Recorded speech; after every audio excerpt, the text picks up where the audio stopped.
සුබ දවසක් දරුවනි මගේ PHP වීඩියෝ සීරීස් එකෙන් අද මම ඔයගලන්ට විස්තර කරන්න බලාපොරොත්තු වෙන්නේ PHP ෆන්ක්ෂන් සම්බන්ධව.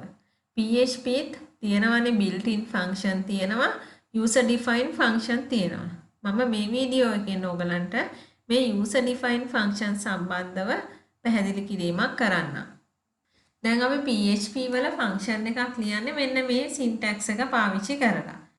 මුලින්ම අපි ෆන්ක්ෂන් කියන කීවර්ඩ් එක ලියනවා මෙහෙම ෆන්ක්ෂන් ඊළඟට අපිට ෆන්ක්ෂන් එකට නමක් ලබා දෙනවා ඊළඟට මේ වරහන් ඇතුලේ අපිට පුළුවන් මෙතනට පැරාමීටර්ස් තියෙනවා නම් පැරාමීටර්ස් පාස් කරන්න ඊගාවට මේ වගේ කර්ලි බ්‍රැකට් එකක් ඕපන් කරනවා ඊළඟට මේ ෆන්ක්ෂන් එක ඇතුලේ අපිට එක්සිකියුට් කරන්න ඕන කෝඩ් එක ලියලා මේ කර්ලි බ්‍රැකට් එකෙන් වහනවා ඉතින් අපි Python වලත් ෆන්ක්ෂන් ලිව්වා. Python වල අපි def කියන කීවර්ඩ් එකෙන් තමයි ආරම්භ කළේ.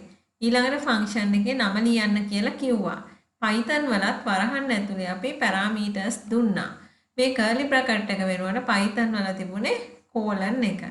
ඔයගොල්ලෝ Python එක මේක සංසන්දනය කරගෙන ඉගෙන ගත්තොත් ඔයගලන්ට ලේසියෙන්ම මේ PHP ඉගෙන ගන්න ලැබෙනවා. අපි බලමු මේ උදාහරණයෙන් PHP වල මේ ෆන්ක්ෂන් ලියන්නේ කොහොමද අවශ්‍ය තැන ෆන්ක්ෂන් එකක් කෝල් කරන්නේ කොහොමද කියලා.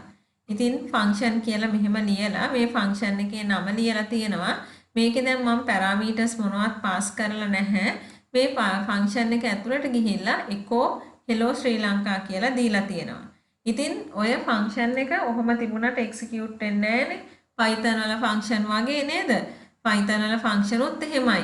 ෆන්ක්ෂන් එක ලියලා තිබුණාට ෆන්ක්ෂන් ඩෙෆිනිෂන් එකෙන් එක්සිකියුට් වෙන්නේ නැහැ. අපි ෆන්ක්ෂන් එක කෝල් කරන්න ඕනේ.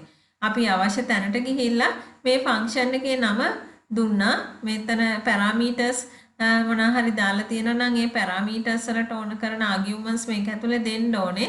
දැන් මෙතන මොනවත් පාස් කරලා නැති නිසා මේකත් හිස්ව තියලා මේ ෆන්ක්ෂන් එක කෝල් කරනවා.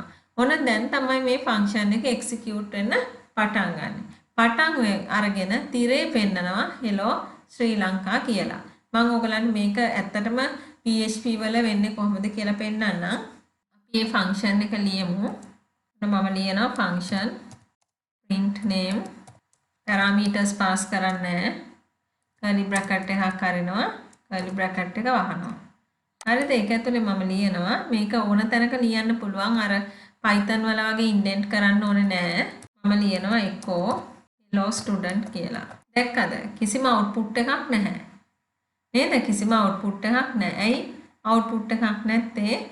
මේ function එක අපි ලිව්වා විතරයි. මේ function එක මම call කරේ නැහැ. දැන් මම මේ function එක ඔන්න call කරනවා. print name මේකට parameters pass කරන්නේ නැහැ. ඔන්න මම function එක call කරලා තියෙන්නේ. මම run කරලා මේක refresh කරනවා. දැක්කද? දැන් තමයි function එක call වෙලා hello student කියලා ආවේ.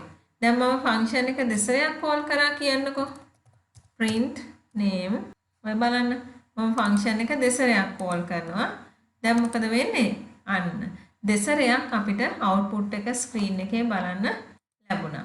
දැන් මෙතන echo එකේ අගට new line එකක් ලැබෙන්නේ නැහැ. ඒක හින්දා තමයි එතනම call උනේ. අපිට ඕනනම් පුළුවන් මෙතෙන්ට අපි කලිනුත් කතා කළා මෙතෙන්ට br එකක් දැම්මොත් ඒක යටින් යනට තමයි display වෙන්නේ. බලන්න br එකක් දැම්ම යටින් යට display වුණා. ඕනනම් මට මේක bold කරන්නත් පුළුවන්. නේද? ඔන්න මම bold කරනවා.